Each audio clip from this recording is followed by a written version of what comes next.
Bismillahirrahmanirrahim. Assalamualaikum warahmatullahi wabarakatuh. Perkenalkan, nama saya Muhammad Muzahiruddin Rafif Al-Farhan dari Fakultas Ekonomi dan Bisnis dari Universitas Maulana Islam Syekh Yusuf Tangerang. Baik, saya dari kelas 3G izin mempresentasikan tugas persyaratan dari Bu Imas untuk ujian akhir semester. Baik, di sini saya akan menjelaskan beberapa materi yang selama ini saya dipelajari oleh Bu dosen Imas. Kita kembali lagi ke materi yang pertama. Baik, untuk materi yang pertama ini adalah lembaga keuangan. Lembaga keuangan ini adalah entitas yang menyediakan berbagai layanan keuangan termasuk perbankan, asuransi, dan pasar modal untuk memenuhi kebutuhan finansial masyarakat. Lalu di sini ada jenis-jenisnya. Bank menyediakan layanan simpanan, pinjaman, dan transaksi keuangan. Lalu ada asuransi. Asuransi ini kayak memberikan perlindungan finansial melalui polis asuransi. Lalu yang ketiga ada pasar modal, tempat transaksi saham, obligasi, dan instrumen keuangan lainnya. Lalu ada fungsi dan peranannya.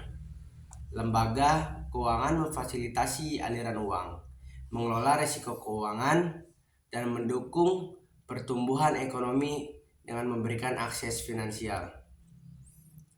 Lalu selanjutnya ada kelebihan dan kekurangan. Kelebihannya yaitu mendorong pertumbuhan ekonomi, menyediakan likuiditas, memberikan perlindungan finansial. Lalu ada kekurangannya juga di sini, risiko keuangan, potensi krisis ekonomi, ketidaksetaraan akses finansial. Nah, selanjutnya ada manfaat dan risikonya. Yang pertama itu ada manfaatnya, peningkatan investasi, akses finansial lebih luas. Lalu ada risikonya, risiko kredit, seperti risiko pasar, dan risiko operasional. Nah, yang terakhir nih ada kesimpulannya, yaitu kesimpulannya lembaga keuangan memiliki peran krusial dalam mengelola keuangan dan mendukung ekonomi.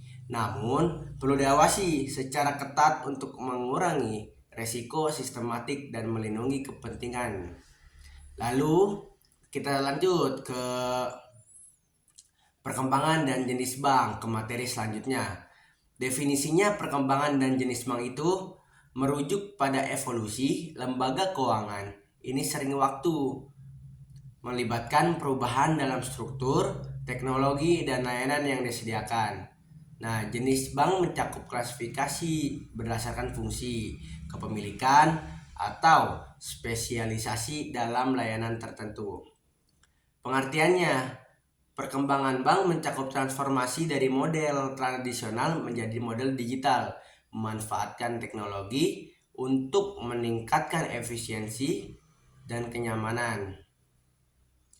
Jenis bank mengacu pada kategorisasi berdasarkan peran khusus seperti bank komersial, lalu seperti bank investasi, lalu seperti bank syariah. Nah, di sini ada selanjutnya ada jenis-jenis banknya nih. Bank komersial. Bank komersial itu apa sih? Bank komersial itu seperti menyediakan layanan umum, termasuk simpanan, pinjaman, dan transaksi lainnya. Dan selanjutnya ada bank investasi juga.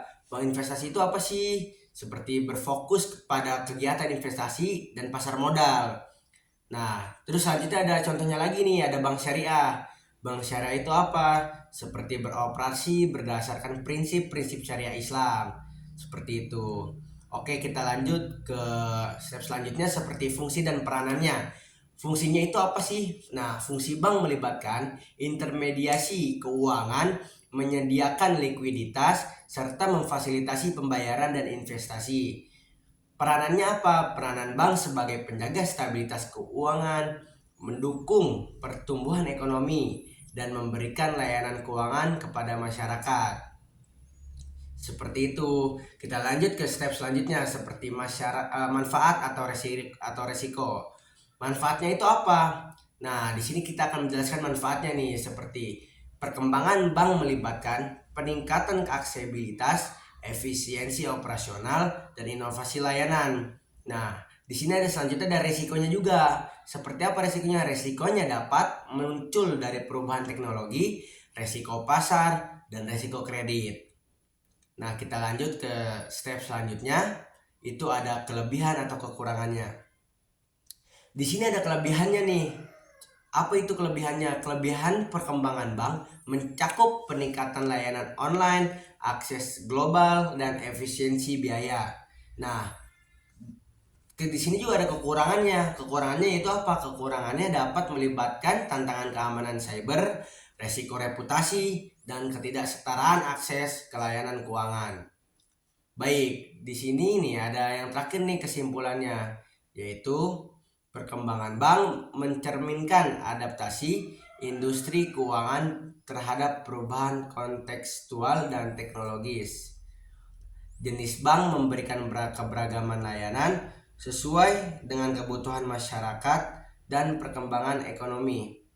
Kesadaran terhadap manfaat dan resiko diperlukan untuk memastikan keberlanjutan dan stabilitas sistem keuangan. Nah, untuk selanjutnya nih ada bab selanjutnya nih tentang kesehatan dan rahasia bank. Apa sih kesehatan dan rahasia bank itu? Nah, di sini saya akan menjelaskannya nih semuanya. Nah, yang pertama ini saya akan menjelaskan tentang definisinya.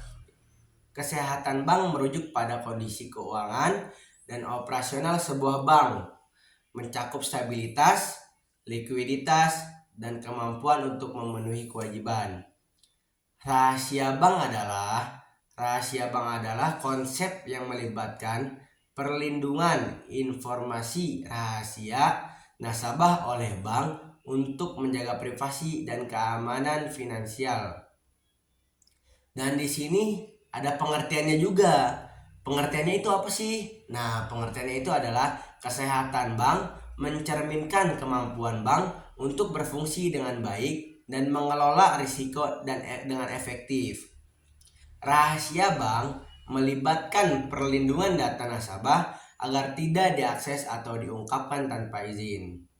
Selanjutnya ada jenisnya nih. Jenis kesehatan bank mencakup kesehatan keuangan, kesehatan likuiditas, dan kesehatan operasional.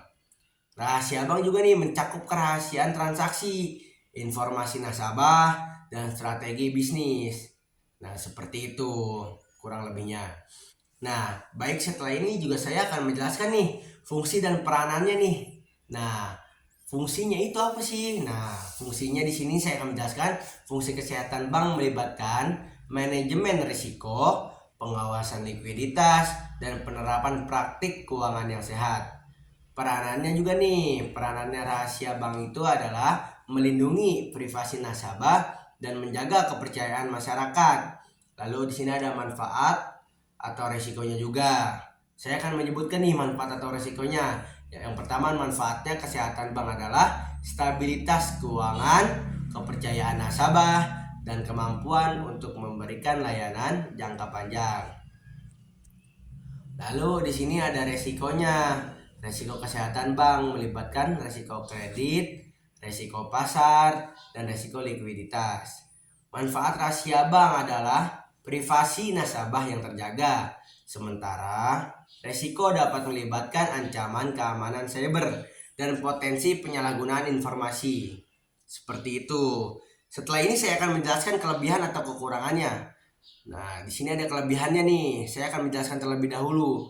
Kelebihannya yaitu kesehatan bank mencakup ketahanan terhadap krisis, kepercayaan publik, dan daya saing yang tinggi. Nah, di sini ada kekurangannya juga. Kekurangan kesehatan bank dapat melibatkan biaya operasional yang tinggi dan ketidakmampuan mengelola risiko dengan efektif. Kelebihan rahasia bank itu apa sih? Nah, di sini ada kelebihan rahasia bank adalah kepercayaan nasabah yang tinggi dan hubungan yang kuat. Sementara kekurangan dapat melibatkan keterbatasan dalam pertukaran informasi dengan regulator atau lembaga pemerintah. Seperti itu kurang lebihnya. Yang terakhir di sini saya akan menjelaskan kesimpulannya nih. Yang lebih penting itu sebenarnya ada di kesimpulannya, yaitu kesehatan dan rahasia bank adalah elemen kritis dalam menjaga kestabilan dan keberlanjutan lembaga keuangan, manajemen risiko yang efektif, lalu ada transparansi, lalu ada kepatuhan terhadap regulasi menjadi kunci untuk mencapai kesehatan bank yang baik. Nah, di sini ada kerahasiaan bank nih.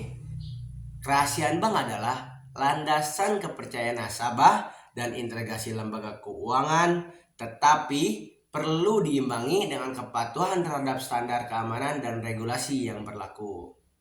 Baik, untuk sekian banyak materi yang telah saya sampaikan, saya di sini ingin menyampaikan terlebih dahulu lagi tentang sumber dana bank. Nah, di sini sumber dana bank saya ingin menjelaskan tentang definisinya terlebih dahulu. Yang pertama itu ada sumber dana bank merujuk pada segala bentuk modal atau dana yang diperoleh oleh bank untuk mendukung kegiatan operasional dan layanan keuangan yang disediakan. Nah, di sini saya ingin menjelaskan pengertiannya juga. Seperti sumber dana bank melibatkan cara bank mengumpulkan modal untuk digunakan dalam memberikan pinjaman, menyimpan uang, dan menjalankan operasionalnya. Setelah ini saya ingin menjelaskan jenisnya nih. Jenis sumber dana bank gitu. Itu apa aja sih? Nah, jenis sumber dana bank mencakup simpanan dari nasabah, pinjaman antar bank, penerbitan surat utang, dan modal saham. Seperti itu kurang lebihnya. Dan selanjutnya saya ingin menjelaskan fungsi dan peranannya nih.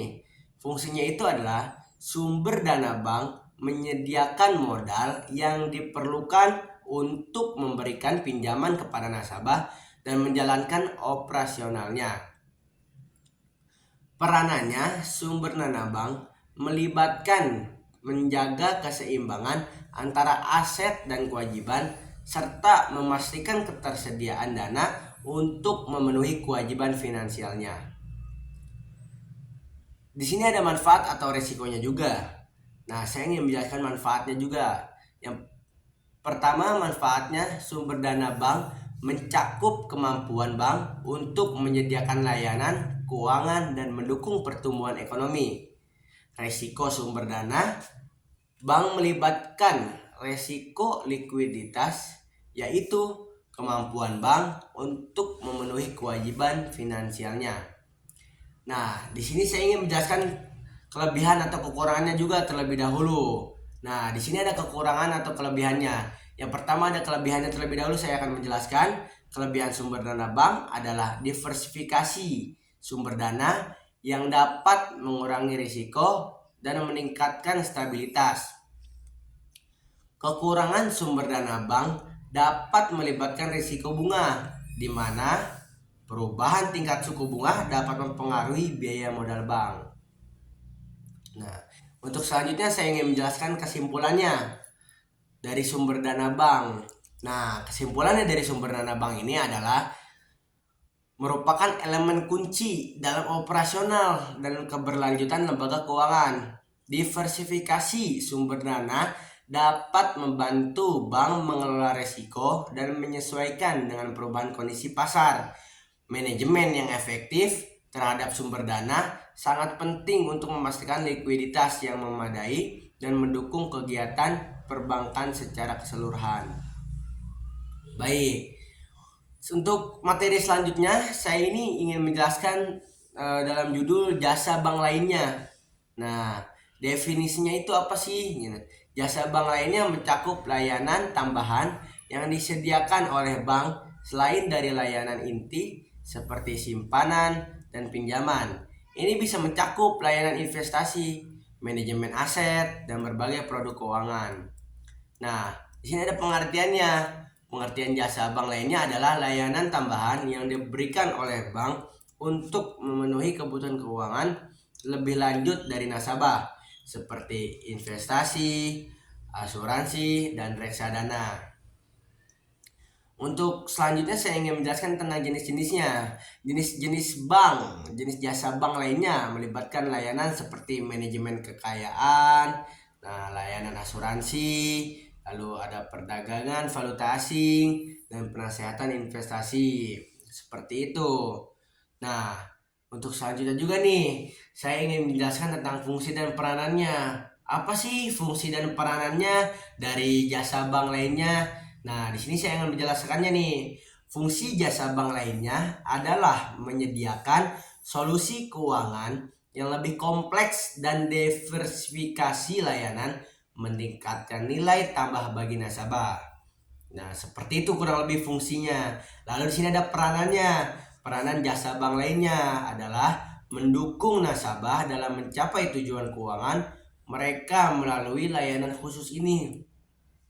Lalu ada manfaat atau resikonya juga.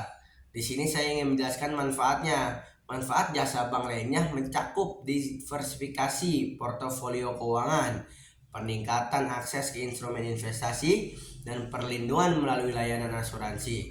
Resiko jasa bank lainnya dapat melibatkan fluktuasi pasar, risiko kredit terkait dengan produk investasi, dan ketidakpastian kondisi ekonomi. Nah, selanjutnya saya akan menjelaskan dari kelebihan atau kekurangannya. Kelebihan jasa bank lainnya adalah memenuhi kebutuhan keuangan yang lebih kompleks, memberikan akses ke pasar keuangan global, dan memberikan layanan konsultasi yang lebih personal. Tadi kelebihannya, dan saya sekarang ingin menjelaskan kekurangan jasa banknya nih. Nah, kekurangan jasa bank lainnya mungkin melibatkan biaya yang lebih tinggi, kompleksitas yang lebih besar, dan resiko investasi yang lebih tinggi. Nah, biasa untuk slide terakhirnya ini adalah kesimpulannya nih. Kesimpulannya dari jasa bank lainnya itu adalah memperluas cakupan layanan bank dan memberikan opsi lebih banyak kepada nasabah untuk mengelola keuangan mereka. Keberagaman layanan ini mencerminkan upaya bank untuk memenuhi kebutuhan nasabah yang semakin kompleks dan beragam. Meskipun memberikan manfaat tambahan, nasabah perlu memahami resiko yang terkait dengan produk dan layanan ini, serta melakukan evaluasi yang cermat sebelum membuat keputusan keuangan. Baik, seperti itu kurang lebihnya. Dan saya ingin lanjut ke materi berikutnya, yaitu tugas BI, Bank Indonesia, dan OJK atau Otoritas Jasa Keuangan. Nah, definisi Bank BI atau OJK itu adalah tugas BI Bank Indonesia. Bank Indonesia adalah bank sentral Republik Indonesia yang bertanggung jawab atas pengaturan dan pelaksanaan kebijaksanaan moneter untuk mencapai stabilitas nilai rupiah dan stabilitas sistem keuangan. Ada tugas OJK-nya, Otoritas Jasa Keuangan. Tugas OJK adalah lembaga pemerintah Indonesia yang memiliki tugas mengawasi dan mengatur seluruh kegiatan di sektor jasa keuangan untuk melindungi kepentingan masyarakat dan menjaga stabilitas sistem keuangan. Nah, di sini saya ingin menjelaskan pengertiannya nih dari masing-masing tugas BI dan tugas OJK. Yang pertama saya ingin menjelaskan dari tugas BI terlebih dahulu.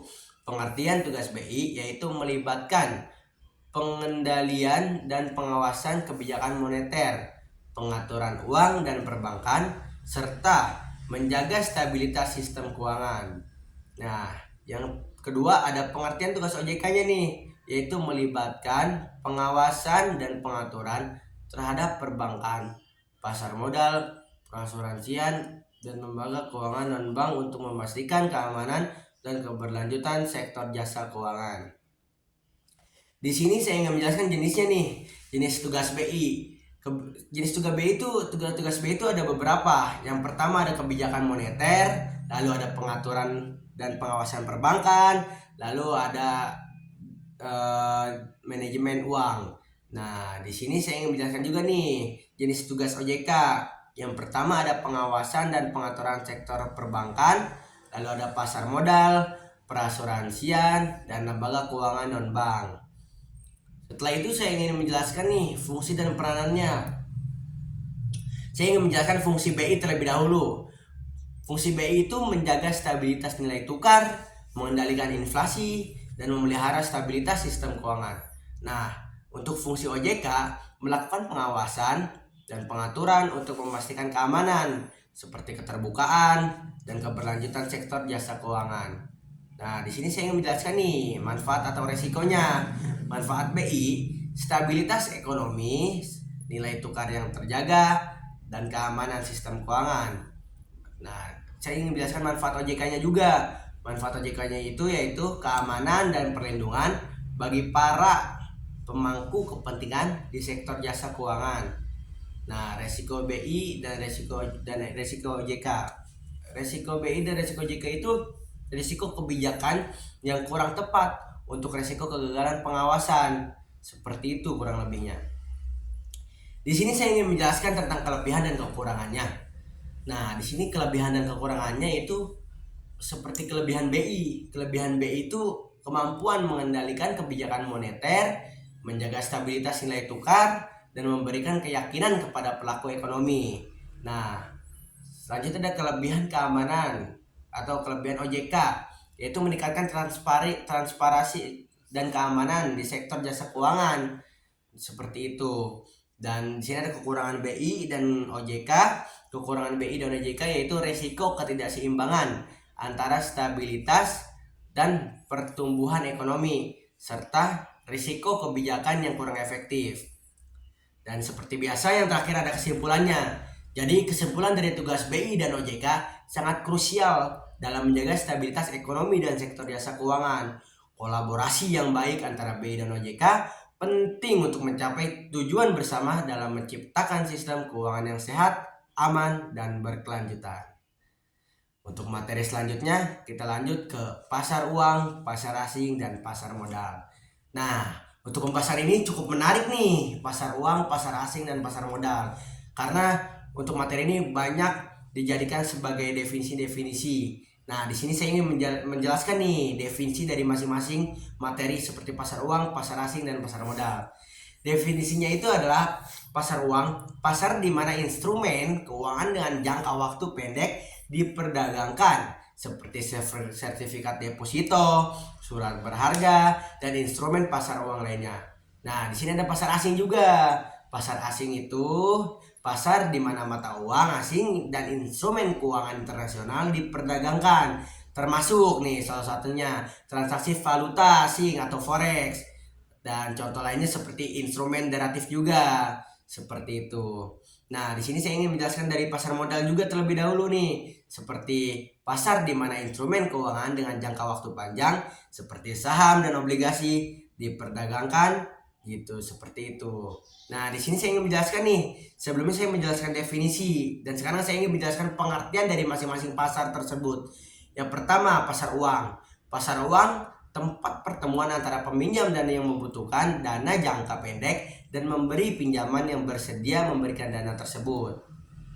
Nah, yang kedua ada pasar asing. Nah, pasar asing ini ada lingkungan di mana mata uang asing dan instrumen internasional diperdagangkan, menciptakan nilai tukar dan mengelola risiko mata uang. Nah, yang ketiga nih, terakhir ada pasar modal. Pasar modal itu adalah tempat di mana investor memperdagangkan instrumen keuangan jangka panjang, memberikan pandangan jangka panjang untuk perusahaan dan pemerintah. Seperti itu. Lalu di sini ada jenisnya, jenis pasar uang. Nah, jenis pasar uang tunai dan pasar uang sekunder. Nah, di sini ada jenis pasar uang jenis pasar asing. Nah, di sini ada juga jenis pasar asing, pasar valuta asing forex dan pasar instrumen derivatif internasional. Lalu ada jenis pasar modal, pasar saham dan pasar obligasi. Nah, fungsi dan peranannya. Fungsi pasar uang menyediakan likuiditas, mendukung kegiatan operasional harian perusahaan dan memfasilitasi manajemen risiko. Lalu ada fungsi pasar asing, menentukan nilai tukar mata uang, menyediakan alat untuk perlindungan risiko mata uang, dan memungkinkan arbitrase. Lalu ada fungsi pasar modal, memberikan akses ke modal jangka panjang, memungkinkan investasi dan pembiayaan proyek-proyek besar. Lalu sini ada manfaat atau resikonya. Manfaat atau resikonya yaitu ada manfaat pasar uang.